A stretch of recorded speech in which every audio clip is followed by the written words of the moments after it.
इस वक्त की बड़ी खबर आपको बता दें, राम मंदिर दान चोरी के मामले में टिन्नू यादव को 40 घंटे के लिए पुलिस रिमांड पर फिर से लिया गया है। तो वहीं दूसरी तरफ समाजवादी पार्टी और कांग्रेस बुरी तरीके से फंसती हुई नजर आ रही है। तस्वीरें आपको दिखा दें, लखनऊ में समाजवादी पार्टी के युवा विंग ने प्रदर्शन करा, जिसके बाद पुलिस ने उन्हें हिरासत में ले लिया। तो क्या कुछ अपडेट है बताएंगे आपको। मेरे साथ मौजूद है मेरे सहयोगी नवेंदु जी। सर, सबसे पहले बात करें, रिमांड पर लिया गया है टिन्नू यादव को फिर से, क्या कुछ है पूरा मामला?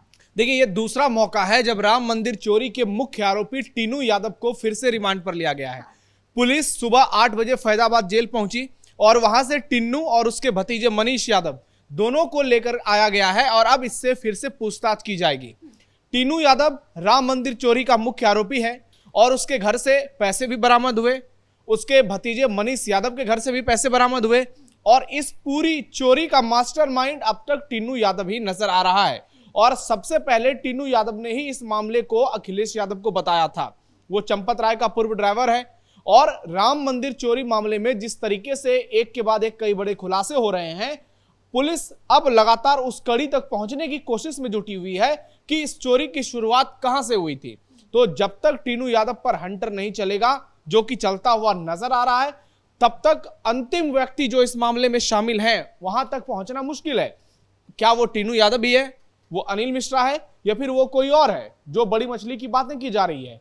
तो ऐसे में एसआईटी और अयोध्या पुलिस की जो कार्रवाई है, उन दोनों के ज्वाइंट ऑपरेशन से आप इस बात का अंदाजा लगा सकते हैं कि योगी आदित्यनाथ ने पहले एसआईटी का गठन किया, 15 दिन का समय मिला, फिर 15 दिन का समय मिला और अब कहा जा रहा है कि बहुत जल्द एसआईटी की फाइनल रिपोर्ट सौंप दी जाएगी। लेकिन उससे पहले और अगर कुछ टिन्नू यादव खुलासा करता है, क्योंकि अभी इन लोगों की बहुत तगड़ी कुटाई हुई नहीं है, तो ऐसे में जब वो रिमांड पर पुलिस उगलवाएगी सच, तो हो सकता है नए नए रहस्य खोले, वो नए नए राज खोले और वहां से बहुत सारी सच्चाई से पर्दा उठ सकता है। तो टिन्नू यादव को रिमांड पर लेने के लिए फैजाबाद कोर्ट में पुलिस ने 7 दिन के लिए अर्जी लगाई, लेकिन जज ने कहा कि हम आपको 39-40 घंटे की रिमांड दे सकते हैं।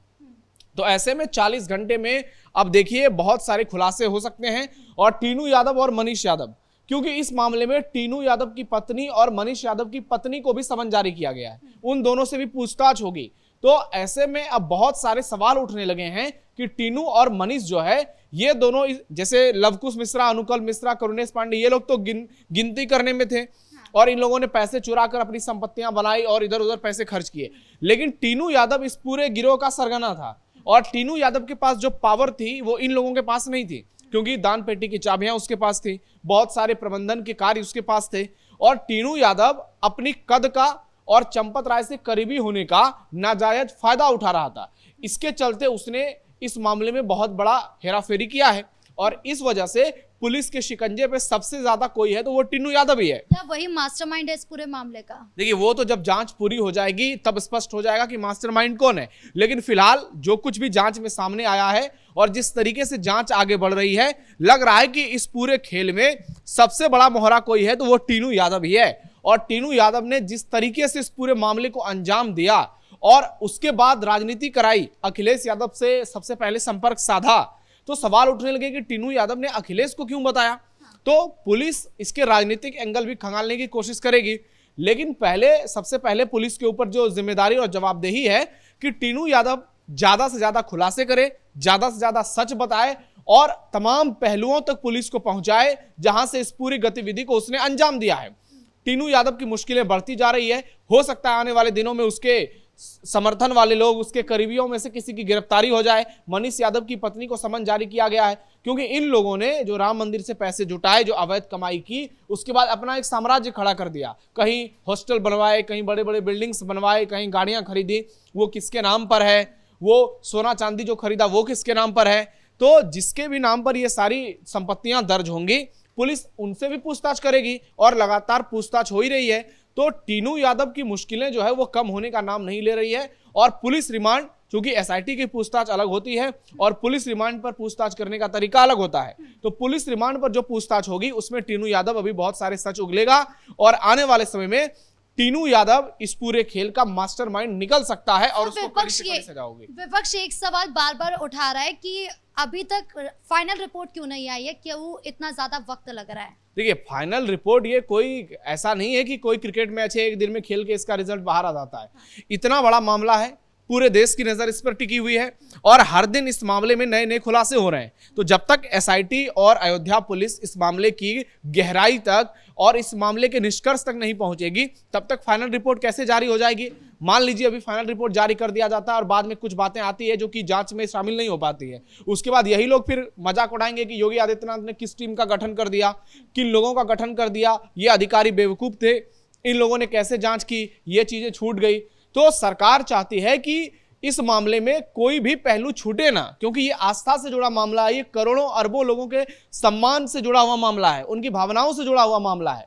तो ऐसे में 15 दिन सही, 15 दिन से ज्यादा लग जाए, 30 दिन लग जाए, 2 महीने लग जाए, लेकिन लोग चाहते हैं कि इस मामले में पूरी तरह से सच सामने आए। किसने इतना बड़ा खेल रच दिया, कौन इस पूरे खेल का असली मास्टरमाइंड है? अगर वो टीनू यादव है तो वो नाम सामने आ जाएगा जांच के बाद, कोई और है उसका भी नाम सामने आएगा। आप देखिए राम मंदिर में किस तरीके से अब व्यवस्थाएं बदली गई हैं। टीनू यादव का वहां से सारा दबदबा खत्म कर दिया गया, टीनू यादव के पूरे गैंग का वहां पर अब कोई नामो निशान नहीं है। अब नए लोग वहां पर काम कर रहे हैं और जो पुराने लोग थे उनको नियमों के मुताबिक काम कराया जा रहा है। तो इस बात से यह समझा जा सकता है कि जांच की दिशा जो है वो सही तरीके से आगे बढ़ रही है, चाहे वो सुप्रीम कोर्ट की टिप्पणी हो, हाई कोर्ट की टिप्पणी हो। आप देखिए साफ साफ ये नजर आता है कि एसआईटी की जांच बहुत सही दिशा में गई और उसके बाद यूपी पुलिस जो जांच कर रही है वो भी अपने आप में सही दिशा में जाती हुई नजर आ रही है। और इसीलिए लोगों को लगता है कि योगी आदित्यनाथ अगर बार बार खुले मन से कह रहे हैं आने वाले समय में हमें न्याय जरूर मिलेगा। सर, वो समाजवादी पार्टी जिन्होंने हमेशा रामलला का विरोध किया, हमेशा राम मंदिर का विरोध किया, आज वो हर दिन सड़कों पर नजर आ रहे प्रदर्शन करते हुए और अब उन्हें हिरासत में ले लिया गया है। क्या है ये पूरा मामला? देखिए, ये लोग बिना मतलब का नौटंकी करने सड़क पर उतर गए हैं। लखनऊ में समाजवादी पार्टी का जो ये यूथ विंग है, हाथ में रामचरितमानस लेकर ये लोग प्रदर्शन कर रहे हैं। मतलब हर किसी को देखकर यही लगेगा कि ये कब से राम भक्त हो गए। जो लोग जिनके पार्टी में रहते हुए स्वामी प्रसाद मौर्य ने रामचरितमानस का खुलेआम अपमान किया और किस तरीके से वो पूरा समीकरण बनाया, और अब देखिए उस पार्टी के लोग हाथ में रामचरितमानस लेकर इस तरीके से ग्रंथ का भी अपमान कर रहे हैं। जैसे राहुल गांधी हाथ में संविधान लहराते रहते हैं, वैसे ही ये समाजवादी पार्टी वाले आज हरा कुर्ता छोड़ के देखिए पीला कुर्ता पहना है इन लोगों ने, वैसे आपको अक्सर ये हरे कुर्ते में नजर आएंगे। तो इन लोगों की सिर्फ और सिर्फ एक ही साजिश है कि योगी आदित्यनाथ को कैसे बदनाम कर दें, और इनका दूसरा कोई टारगेट नहीं है। ये चाहते हैं योगी आदित्यनाथ की छवि कैसे खराब कर दें। आज छाती पीट रहे हैं, आंसू बहा रहे हैं, लेकिन जनता जानती है कि ये लोग सिर्फ और सिर्फ अपनी राजनीति कर रहे हैं। ये लोग रामलला के नाम पर हिंदुओं को तोड़ने की कोशिश कर रहे हैं। कल भी योगी आदित्यनाथ जब शामली में थे उन्होंने यही बात कही कि आज के दौर में लोग आपको तोड़ने की कोशिश कर रहे हैं, जाति के नाम पर, धर्म के नाम पर, मजहब के नाम पर, क्षेत्र के नाम पर, विचारधारा के नाम पर, भाषा के नाम पर आपको बंटना नहीं है। और समाजवादी पार्टी के लोग यही कर रहे हैं, इस तरीके से मंच पर उत्पात मचाना। और कांग्रेस वाले भी देखिए आज बड़े बड़े जो नारे लगा रहे हैं, बड़ी बड़ी बातें कर रहे हैं। तो इससे साफ साफ समझा जा सकता है कि ये लोग राम भक्त होते तो राम मंदिर में जाके दर्शन करते, निस्वार्थ भाव से सेवा करते, अयोध्या में झाड़ू लगाते जाकर सड़क पर। लेकिन ये लोग क्या कर रहे हैं, ये लोग हाथ में रामचरितमानस लेकर के लहरा रहे हैं। एक इनको रामचरितमानस के 2 अक्षर के बारे में पता नहीं होगा, ये हाथ में लेकर जो प्रदर्शन कर रहे हैं, आप इनको कहिए कि 1 दोहा पढ़कर सुना दो, ये एक भी बता नहीं पाएंगे। लेकिन जिस तरीके से ये खुद को पुलिस के सामने पेश कर रहे हैं, लग रहा है कि त्रेता युग से कोई राम भक्त प्रकट हो गया है और उसको लग रहा है कि अयोध्या में कुछ ऐसा हो गया है जो अप्रत्याशित था, जिसकी कल्पना कभी किसी हिंदू ने नहीं की थी। देखिए ये कलयुग है, यहाँ चोरी की भी घटना होगी, यहाँ पर बहुत सारी गलत बातें भी सामने आएंगी जो कि देखने को मिल रहा है। लेकिन ये लोग सोचते हैं कि जो चीजें हुई है उस पर सरकार कैसा रुख अपना रही है, लोगों को वो कैसे देख रही है। तो जवाब बार बार देने की जरूरत नहीं है। लोग इस बात को समझ रहे हैं कि योगी आदित्यनाथ के शासनकाल में राम भक्तों का सम्मान हुआ है, राम मंदिर बना है, आज अयोध्या में करोड़ों लोग दर्शन कर रहे हैं।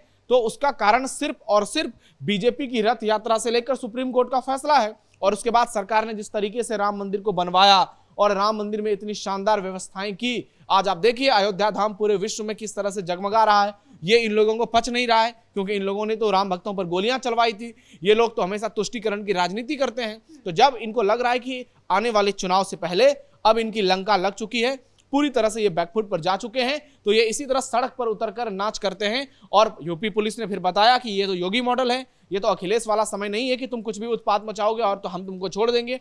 फिर उन लोगों को हिरासत में लिया गया है और इनकी भयंकर कुटाई की जा रही है। जी, इस मुद्दे पर जानकारी देने के लिए आपका बहुत बहुत धन्यवाद। तो कुल मिलाकर राम मंदिर दान चोरी के मामले में एक तरफ जहां पर पुलिस रिमांड पर टिन्नू यादव आ गए हैं और लगातार उनसे पूछताछ की जा रही है ताकि बड़े बड़े खुलासे हो सके, तो वहीं दूसरी तरफ अपनी सियासत के चलते अखिलेश यादव की पार्टी और साथ ही कांग्रेस पूरी तरीके से फंसी हुई नजर आ रही है। ब्रेकिंग न्यूज में इतना ही। कैमरा पर्सन राजकुमार के साथ मैं राधिका राज।